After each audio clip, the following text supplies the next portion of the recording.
The Teaching of Vimalakīrti. Chapter 12. Antecedents and Transmission of the Holy Dharma. Then Shakra, the king of the gods, said to the Buddha, Lord, formerly I have heard from the Tathagata and from Manjushri, the crown prince of wisdom, many hundreds of thousands of teachings of the Dharma, but I have never before heard a teaching of the Dharma as remarkable as this instruction in the entrance into the method of inconceivable transformations. Lord, those living beings who, having heard this teaching of the Dharma, accept it, remember it, read it, and understand it deeply, will be, without a doubt, true vessels of the Dharma. There is no need to mention those who apply themselves to the yoga of meditation upon it. They will cut off all possibility of unhappy lives, will open their way to all fortunate lives, will always be looked after by all Buddhas, will always overcome all adversaries, and will always conquer all devils. They will practice the path of the Bodhisattvas, will take their places upon the seat of enlightenment, and will have truly entered the domain of the Tathagatas. Lord, the noble sons and daughters who will teach and practice this exposition of the Dharma will be honored and served by me and my followers.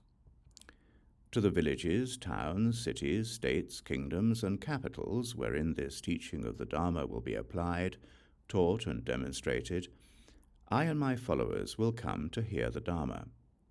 I will inspire the unbelieving with faith, and I will guarantee my help and protection to those who believe and uphold the Dharma. At these words, the Buddha said to Shakra, the king of the gods, Excellent, excellent king of gods, the Tathagata rejoices in your good words. King of gods, the enlightenment of the Buddhas of the past, present, and future is expressed in this discourse of Dharma. Therefore, king of gods, when noble sons and daughters accept it, repeat it, understand it deeply, write it completely, and making it into a book, honor it, those sons and daughters thereby pay homage to the Buddhas of the past, present, and future. Let us suppose, king of gods, that this billion-world galactic universe were as full of Tathagatas as it is covered with groves of sugarcane, with rose bushes, with bamboo thickets, with sesame gardens, and with flowers, and that a noble son or daughter were to honor them, revere them, respect and adore them, offering them all sorts of comforts and offerings for an eon or more than an eon. And let us suppose that these Tathagatas, having entered ultimate liberation, he or she honored each of them by enshrining their preserved bodies in a memorial stupa made of precious stones, each as large as a world with 4 great continents, rising as high as the world of Brahma, adorned with parasols, banners, standards, and lamps. And let us suppose finally that, having erected all these stupas for the Tathagatas, he or she were to devote an eon or more to offering them flowers, perfumes, banners, and standards, while playing drums and music. That being done, what do you think, king of gods? Would that noble son or daughter receive much merit as a consequence of such activities?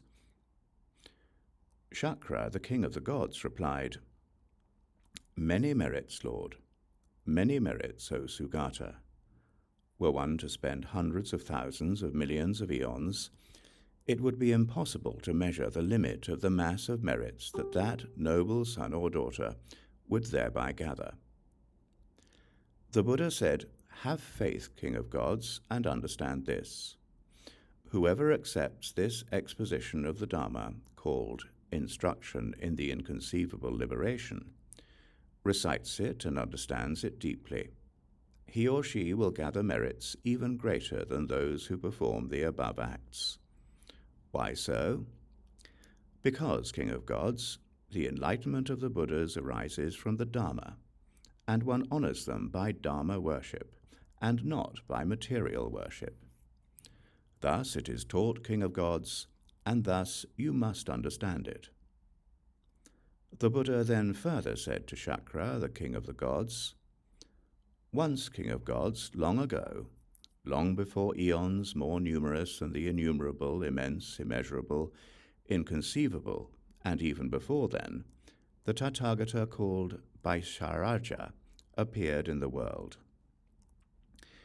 An arhat, perfectly and fully enlightened, endowed with knowledge and conduct, a well-gone one, knower of the world, incomparable knower of men who need to be civilized, teacher of gods and men, a lord, a Buddha. He appeared in the eon called Vicharana, in the universe called Mahavyuha. The length of life of this perfectly and fully enlightened Tathagata, Vaisharaja, was 20 short eons. His retinue of disciples numbered 36 million billion, and his retinue of bodhisattvas numbered 12 million billion. In that same era, King of Gods, there was a universal monarch called King Ratnachatra, who reigned over the 4 continents and possessed 7 precious jewels. He had 1,000 heroic sons, powerful, strong, and able to conquer enemy armies.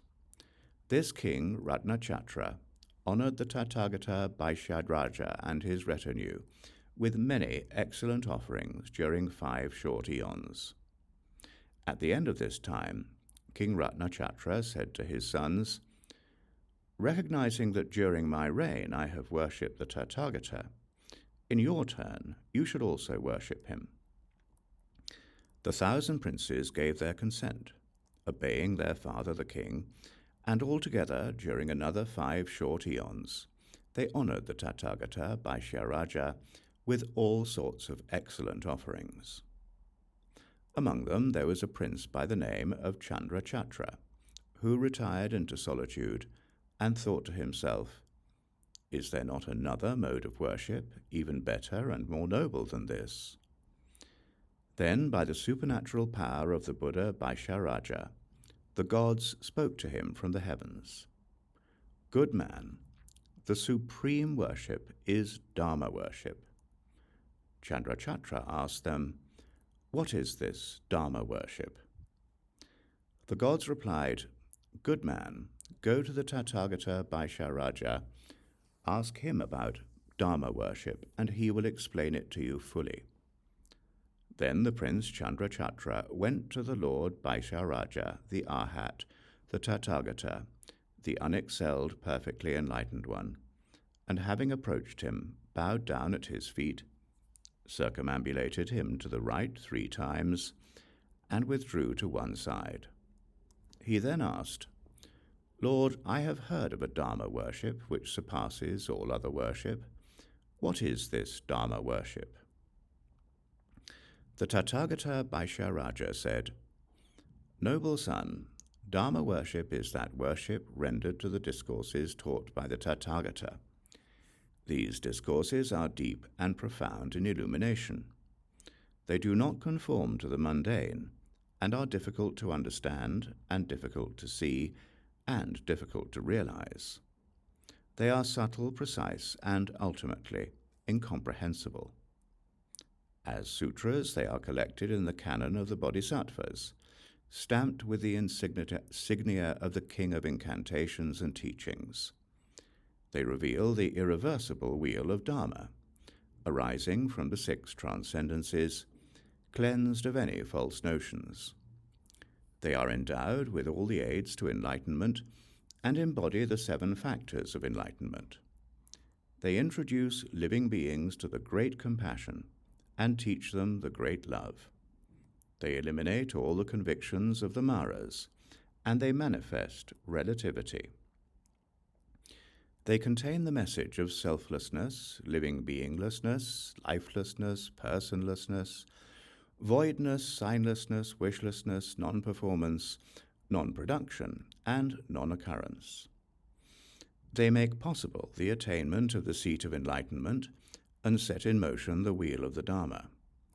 They are approved and praised by the chiefs of the gods, Nagas, Yakshas, Gandharvas, Asuras, Garudas, Kinnaras, and Mahoragas.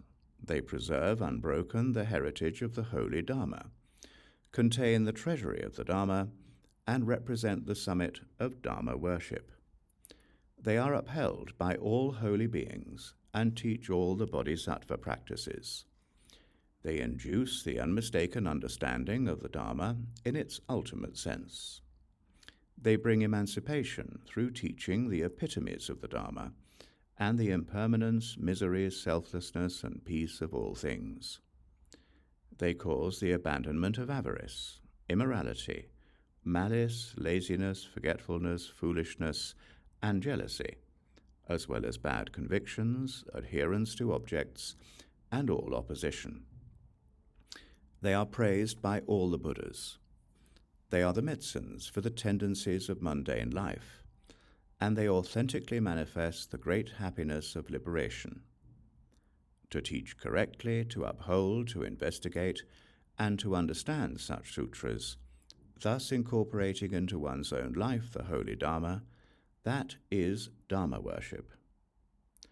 Furthermore, noble son, the Dharma worship consists of determining the Dharma according to the Dharma, applying the Dharma according to the Dharma, being in harmony with relativity, being free of extremist convictions, attaining the tolerance of ultimate birthlessness and non-occurrence of all things, realizing selflessness and living beinglessness, refraining from struggle about causes and conditions, without quarreling or disputing, not being possessive, being free of egoism, relying on the meaning and not on the literal expression, relying on gnosis and not on consciousness, relying on the ultimate teachings definitive in meaning and not insisting on the superficial teachings interpretable in meaning, relying on reality and not insisting on opinions derived from personal authorities, realizing correctly the reality of the Buddha, realizing the ultimate absence of any fundamental consciousness, and overcoming the habit of clinging to an ultimate ground. Finally, attaining peace by stopping everything from ignorance to old age, death, sorrow, lamentation, misery, anxiety, and trouble, and realizing that living beings know no end to their views concerning these 12 links of dependent origination, then, noble son, when you do not hold to any view at all, that is called unexcelled Dharma worship. King of gods, when the Prince Chandrachatra had heard this definition of Dharma worship from the Tathagata Vaishyaraja, he attained the conformative tolerance of ultimate birthlessness, and, taking his robes and ornaments, he offered them to the Buddha Vaishyaraja, saying, "When the Tathagata will be in ultimate liberation, I wish to defend his holy Dharma, to protect it and to worship it. May the Tathagata grant me his supernatural blessing, that I may be able to conquer Mara and all adversaries, and to incorporate in all my lives the holy Dharma of the Buddha." The Tathagata Vaishyaraja, knowing the high resolve of Chandrachatra, prophesied to him that he would be at a later time in the future the protector, guardian, and defender of the city of the holy Dharma. Then, King of gods, the Prince Chandrachatra, out of his great faith in the Tathagata, left the household life in order to enter the homeless life of a monk, and having done so, lived making great effort toward the attainment of virtue. Having made great effort and being well established in virtue, he soon produced the 5 superknowledges, understood the incantations, and obtained invincible eloquence. When the Tathagata Vaishyaraja attained ultimate liberation, Chandrachatra, on the strength of his superknowledges and by the power of his retention, made the wheel of the Dharma turn just as the Tathagata Vaishyaraja had done, and continued to do so for 10 short eons. King of gods, while the monk Chandrachatra was exerting himself thus to protect the holy Dharma, thousands of millions of living beings reached the stage of irreversibility on the path to unexcelled, perfect enlightenment. 14 billion living beings were disciplined in the vehicles of the disciples and solitary sages, and innumerable living beings took rebirth in the human and heavenly realms. Perhaps, King of Gods, you are wondering or experiencing some doubt about whether or not, at that former time, the king Ratnachatra was not some older than the actual Tathagata Ratnachis. You must not imagine that, for the present Tathagata Ratnachis was, at that time, in that epoch, the universal monarch Ratnachatra. As for the 1,000 sons of the king Ratnachatra, they are now the 1,000 bodhisattvas of the present blessed eon, during the course of which they are to become all of the 1,000 Buddhas to appear in the world. 4 of them, Krakuchandra and the others, have already appeared, and the rest are still to be born. They start from Krakuchanda and end with the Tathagata Rocha, who will be the last to be born. Perhaps, King of Gods, you are asking yourself if, in that life, in that time, the Prince Chandrachatra, who upheld the holy Dharma of Lord Tathagata Vaishyaraja, was not someone other than myself. But you must not imagine that, for I was, in that life, in that time, the Prince Chandrachatra. Thus it is necessary to know, King of Gods, that among all the worships rendered to the Tathagata, Dharma worship is the very best. Yes, it is good, eminent, excellent, perfect, supreme, and unexcelled. And therefore, King of Gods, do not worship me with material objects, but worship me with Dharma worship. Do not honor me with material objects, but honor me by honor to the Dharma.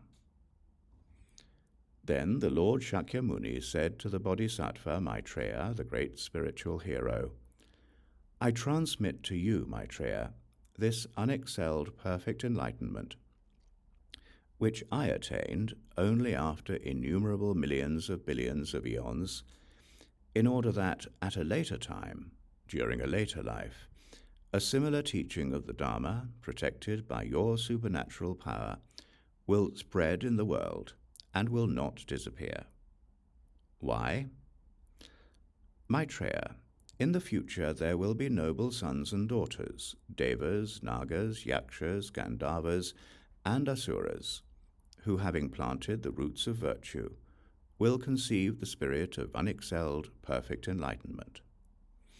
If they do not hear this teaching of the Dharma, they will certainly lose boundless advantages and even perish.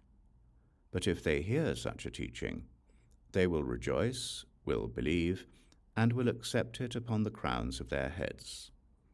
Hence, in order to protect those future noble sons and daughters, you must spread a teaching such as this. Maitreya, there are 2 gestures of the bodhisattvas. What are they? The first gesture is to believe in all sorts of phrases and words, and the second gesture is to penetrate exactly the profound principle of the Dharma without being afraid. Such are the 2 gestures of the bodhisattvas. Maitreya, it must be known that the bodhisattvas who believe in all sorts of words and phrases and apply themselves accordingly are beginners and not experienced in religious practice. But the bodhisattvas who read, hear, believe, and teach this profound teaching, with its impeccable expressions reconciling dichotomies and its analyses of stages of development, these are veterans in the religious practice. Maitreya, there are 2 reasons that beginner bodhisattvas hurt themselves and do not concentrate on the profound Dharma. What are they? Hearing this profound teaching never before heard, they are terrified and doubtful, do not rejoice, and reject it, thinking, Whence comes this teaching never before heard? They then behold other noble sons accepting, becoming vessels for, and teaching this profound teaching, and they do not attend upon them, do not befriend them, do not respect them, and do not honor them, and eventually they go so far as to criticize them. These are the two reasons the beginner bodhisattvas hurt themselves and do not penetrate the profound Dharma.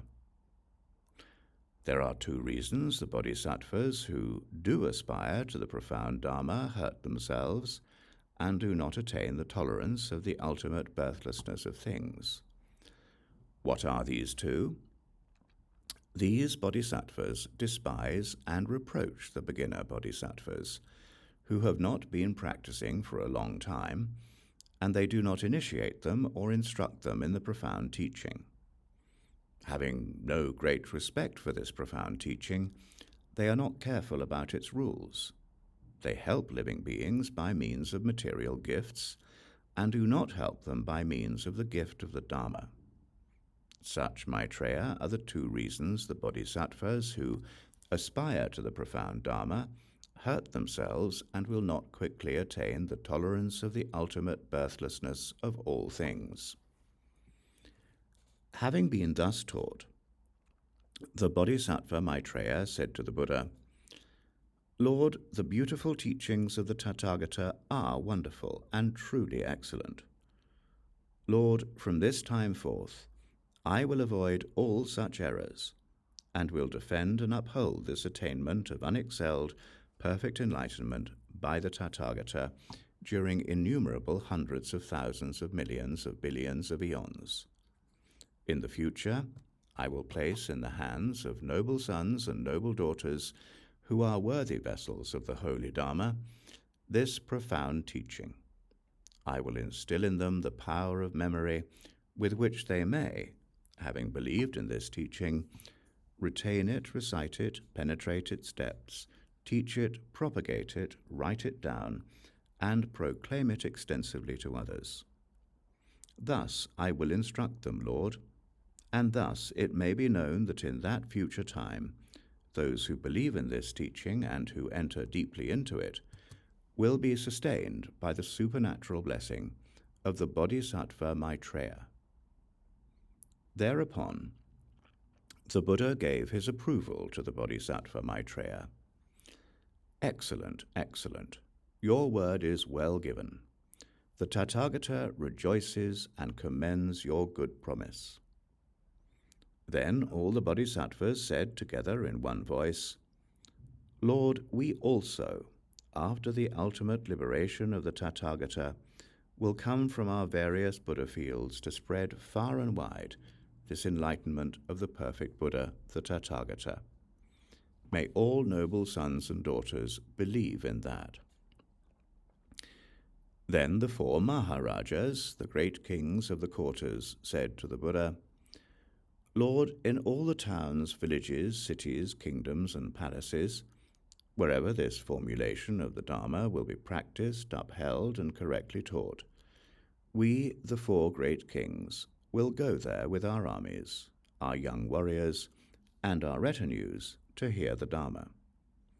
And we will protect the teachers of this Dharma for a radius of 1 league, so that no one who plots injury or disruption against these teachers will have any opportunity to do them harm." Then the Buddha said to the Venerable Ananda, "Receive then, Ananda, this formulation of the Dharma. Remember it and teach it widely and correctly to others." Ananda replied, "I have memorized, Lord, this formulation of the Dharma. But what is the name of this formulation of the Dharma, and how should I remember it?" The Buddha said, "Ananda, this formulation of the Dharma is called the Teaching of Vimalakīrti, or the Reconciliation of Dichotomies, or also Section of the Inconceivable Liberation. Remember it thus." Thus spoke the Buddha. And the Lichavi Vimalakīrti, the Crown Prince Manjushri, the Venerable Ananda, the Bodhisattvas, the great disciples, the entire multitude, and the whole universe with its gods, men, asuras, and Gandharvas rejoiced exceedingly. All heartily praised these declarations by the Lord. This completes the noble Mahayana Sutra, the teaching of Vimalakīrti.